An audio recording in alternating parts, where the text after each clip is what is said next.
sebelum saya menanggapi masuk ke dalam tema yang lahir dari ucapan Islam itu arogan dari seseorang, kita harus memakai dua prinsip. Yang pertama, menurut saya ini tepat yang dikatakan Sayyidina Ali, undur makola walatandur mangkola. Pokoknya apa perkataannya, tidak peduli apa dia jadi Abu Janda, Abu Duda, Abu Bakar, Abu Lahab, Abu Rokok, segala macam, itu tidak penting. Yang penting adalah perkataannya itu menjadi fokus kita. Itu satu ya. Nomor dua, di dalam menghadapi perkataan itu, yang saya tidak peduli dari siapa, ya, yang penting perkataannya bagaimana. Itu saya juga diikat oleh Tuhan. Tuhan mengatakan, janganlah kebencianmu kepada seseorang menjadikanmu berbuat tidak adil. Itu juga berarti janganlah kecintaanmu atau persahabatanmu atau kesevihaanmu dengan seseorang membuat kamu bersikap tidak adil kepada sesuatu hal. Nah, ini harus saya patuhi sehingga saya tidak ada satu kata, satu huruf yang saya biarkan tidak adil. Jadi ini siapapun yang ngomong saya tidak peduli, dan saya tidak akan mendasarkan apa yang saya omongkan berdasarkan saya suka atau tidak suka, benci atau tidak benci, gitu ya. Itu yang pertama. Nah, nomor dua, soal Islam itu arogan, agama yang arogan, gitu ya. Ya. Jadi kalau gitu kita mundur aja beberapa langkah. Yang dimaksud agama itu apa, yang dimaksud Islam itu apa, dan seterusnya, itu kan kayaknya kita semua sedunia ini perlu mundur satu dua langkah untuk pelajari kembali. Yang kamu maksud agama itu apa? Misalnya gini, kalau di maknanya sangat sederhana. Kalau nasi kebuli, nasi uduk, nasi apapun itu kan bikinan manusia dari bahan yang bukan bikinan dia. Jadi nasi dari beras, beras dari padi. Nah, kalau beras masih ada partisipasi manusia, jadi padi digiling, ditutu menjadi beras, terus berasnya dimasak jadi nasi bermacam-macam. Tetapi yang kita lupa selama sekian abad dalam peradaban manusia itu adalah bahwa padi itu bukan bikinan manusia.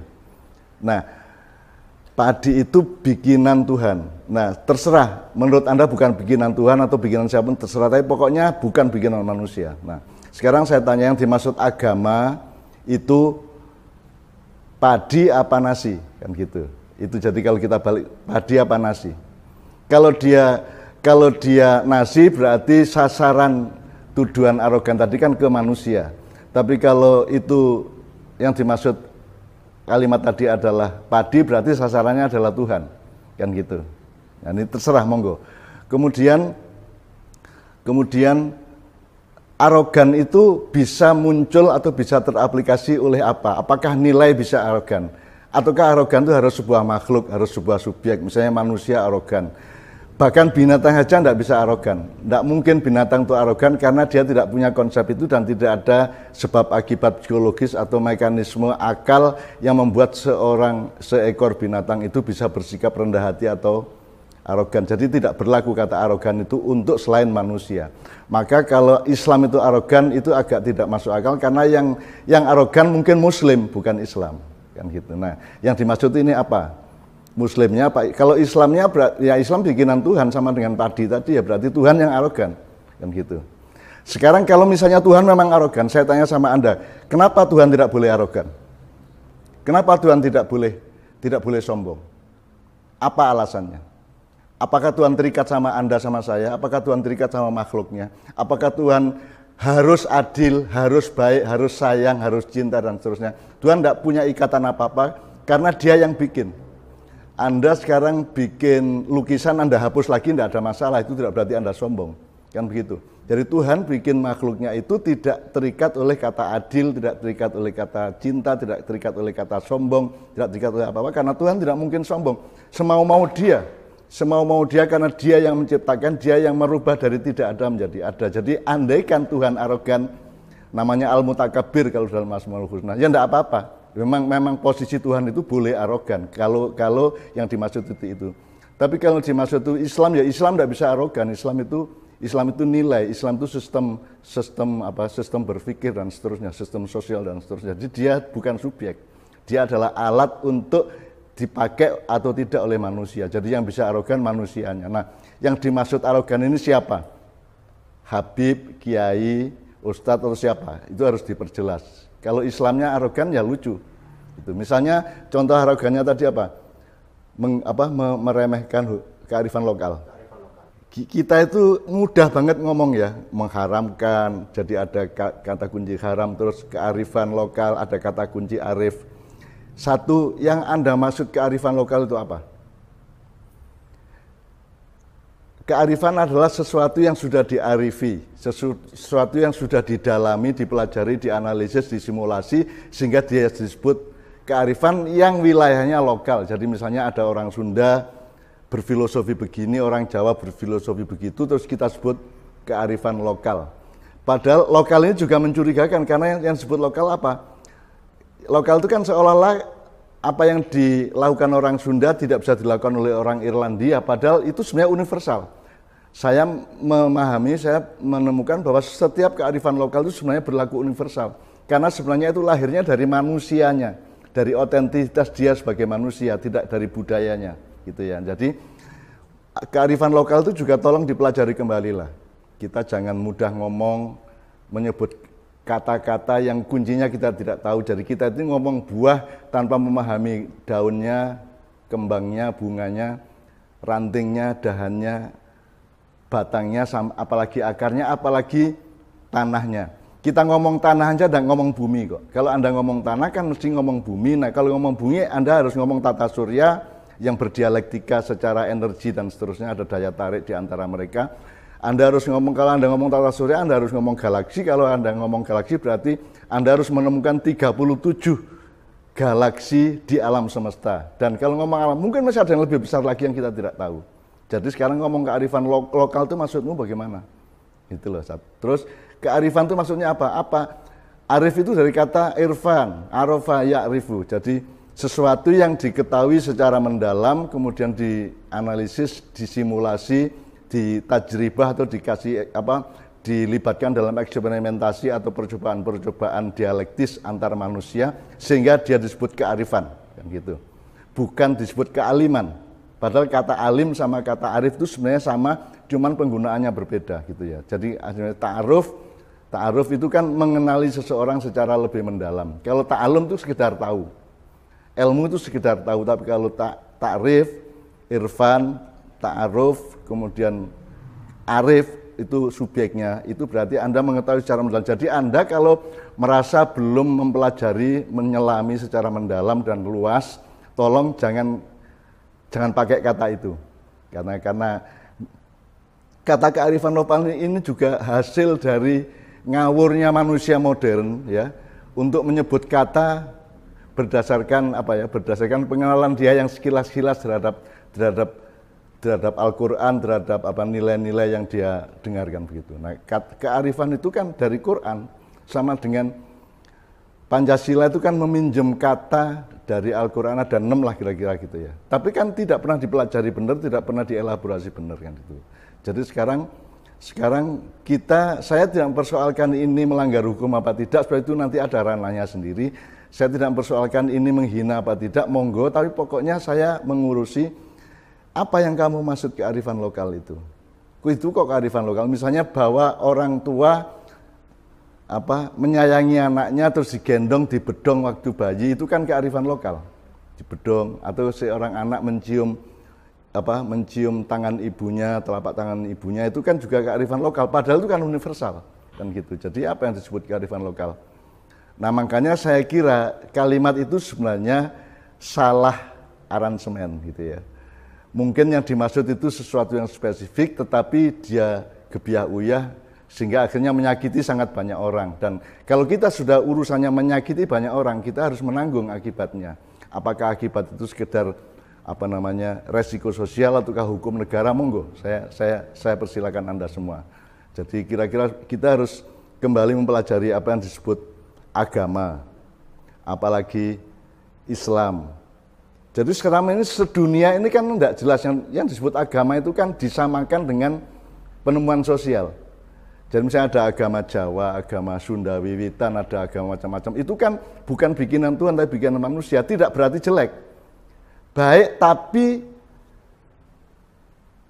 apa namanya, makomnya atau kepastian hakikinya dia bukan bikinan Tuhan. Nah, yang bikinan Tuhan harus ada metodologi untuk memverifikasi ini ayat Tuhan atau bukan, ini firman Tuhan atau bukan, kan harus ada metodologi untuk di luar soal dia percaya atau tidak percaya gitu ya. Jadi sekali lagi saya kira kita secara nasional harus mulai berpikir untuk berhati-hati ngomong, karena kita seringkali mengucapkan 10 kata yang mungkin 9 dari 10 kata itu tidak bisa kita pertanggungjawabkan secara epistemologis, secara harfiah, secara maknawiah, bahkan secara historis gitu loh. Jadi saya tidak mengecam siapa-siapa, tapi sekarang kita lebih hati-hati ngomong, lebih waspada, karena Anda ini sudah dikepung COVID. Itu saya kira pelajaran nomor 1 adalah kewaspadaan. Kewaspadaan itu dalam bahasa Arab namanya takwa, waspada. Takwa itu hanya bisa dilakukan kalau Anda zikir. Jadi kalau orang Jawa mengatakan eling lan waspodo, itu bahasa Islamnya adzikru wat taqwa. Jadi Anda itu ingat supaya waspada, dan untuk supaya waspada Anda harus ingat. Jadi ingat dan waspada itu adalah seperti bola yang bergulir, bukan sesuatu yang linear lurus ke depan, tapi itu selalu dinamis, berputar. Anda tidak bisa waspada kalau tidak ingat, Anda tidak bisa ingat kalau tidak waspada. Sedemikian rupalah. Mudah-mudahan semua yang terlibat dalam kasus atau dalam urusan miskomunikasi mengenai Islam agama arogan itu, mudah-mudahan bareng-bareng untuk dari dirinya masing-masing menjalankan secara dinamis sikap adzikru wat taqwa, eling lan waspodo, selalu ingatlah segala sesuatu supaya Anda waspada terhadap hal-hal di antara yang segala sesuatu itu. Dan kalau Anda juga tidak akan waspada kalau Anda tidak mengingatnya. Anda juga tidak bisa mengingat itu kalau Anda tidak punya kewaspadaan. Kan kewaspadaan bisa, apa yang harus diingat dan apa yang tidak perlu diingat kan juga kewaspadaan. Jadi kewaspadaan itu begitu rupa dinamisnya dan detailnya di dalam kehidupan manusia. Matur nuwun ke Gus Miftah, terutama ke Bang Deddy yang udah mediasi bisa ketemu Abu Gus Miftah. Jadi Gus, balik lagi ke penjelasan aku di awal. Aku tuh seorang striker ya. Aku tuh salah satu aktivitasku di media sosial di Twitter itu adalah aku tuh suka mengcounter tweet yang provokatif. Oke. Jadi apa yang terjadi waktu itu sebenarnya itu bukan tweet mandiri, bukan tweet tunggal yang aku posting di timeline. Itu adalah tweet aku respon terhadap tweetan waktu itu, tweetannya Tengku Zulkarnain itu. Jadi waktu itu Tengku Zulkarnain dia nge-tweet ini ya Bang ya, bisa dilihat, mungkin bisa dilihat di ini. Mana dia? Nah, waktu itu si Tengku Zulkarnain ini nge-tweet yang menurut aku sangat-sangat provokatif. Sarah, dia bilang basically ya dia bilang katanya minoritas di negeri ini, di NKRI ini itu arogan ke mayoritas. Oke, tapi saya baca lengkap aja ya biar nggak salah ya. Coba Mas jadi baca Tengku Zulkarnain. Ini benar tweet beliau ya? Iya benar, ini benar. Oke. Dulu minoritas arogan terhadap mayoritas di Afrika Selatan selama ratusan tahun. Apartheid akhirnya tumbang juga. Di mana-mana negara normal tidak boleh mayoritas arogan terhadap minoritas. Apalagi jika yang arogan minoritas. Ngeri ngeliat betapa kini ulama dan Islam dihina di NKRI. Jadi langsung baca tanggapan Arya Permadi. Jadi yang Bang Deddy harus cermati itu adalah di 2 kalimat terakhir dia bilang, apalagi yang arogan di minoritas, langsung disambungkan ngeri betapa ini dia mengomentari satu. Tapi kan itu kan pendapat Anda. Itu pendapat Anda ya. Pendapatnya si Arya. Sekarang kita baca balasan dari Permadi Arya. Yang arogan di Indonesia itu adalah Islam sebagai agama pendatang dari Arab kepada budaya asli kearifan lokal. Haram-haramkan ritual sedekah laut sampai kebaya diharamkan dengan alasan aurat. Sebelum si Mas Arya lanjutkan. Kalau kemudian Tengku Zulkarnain ini pendapatnya dikira provokatif, dan saya melihat ini lebih provokatif. Coba tanggapan Anda. Jadi Gus, disitulah kenapa muncul kata arogan itu. Jadi kalau memang karena aku tuh yang diviralkan itu kan cuma screenshot bagian komentar aku doang di kolom komentar kan. Bagian atasnya, bagian Ustadz Tengku Zulnya itu dihilangkan. Jadi seolah-olah aku itu tidak ada hujan, tidak ada angin, out of context, tidak ada konteks aku. Ya, ini kalau menurut gue begini, lu tuh panas pingin menjawab, tapi kepleset. Well, allow me to explain please. Oke. Sure, jadi itulah Gus, kenapa arogan itu keluar. Kata arogan itu keluar karena aku mengomentari yang aku anggap suatu tweet yang provokatif, yang mana dia mengatakan minoritas di negeri ini arogan ke mayoritas. Keluarlah itu. Jadi aku mengkomentari Ustadz Tengku Zul. Udah gitu aku di belakangnya Islamnya pun ada embel-embelnya itu Gus. Islam sebagai agama pendatang dari Arab. Jadi yang aku maksud ini adalah alirannya si Tengku Zul itu. Islam yang dari Arab, itulah Islam alirannya si Ustadz Tengku. Islam transnasional yang memang dari Arab. Ini sebenarnya kalau seorang Permadi Arya lebih smart, ini nggak harus sebesar ini, bro. Karena sebenarnya yang harus dibalas adalah komentarnya Tengku Zulkarnain. Yang menjadi persoalan adalah yang seharusnya komentarnya Arya Permadi itu hanya kembali ke Tengku Zulkarnain. Ini justru menimbulkan masalah yang lebih besar. Kalau kata orang Jawa, keriwian menjadi kerowokan. Yang sebenarnya kecil seharusnya. Dengan bahasa yang lebih lugas seharusnya. Kalau seperti ini kan mohon maaf, ini mau mandiri maupun nyambung, orang akan susah memahami yang arogan Islam di Indonesia itu adalah Islam. Inilah yang kemudian jadi permasalahan hari ini. Oke. Karena orang susah memahami, maksudnya begitu. Jangankan kemudian tulisan jelas seperti ini, video kita aja bisa dipotong dan salah paham. Apalagi ini adalah tulisan yang jelas seperti inilah. Ini tolong dijelaskan. Yang Anda sebenarnya maksud arogan Islam itu seperti apa?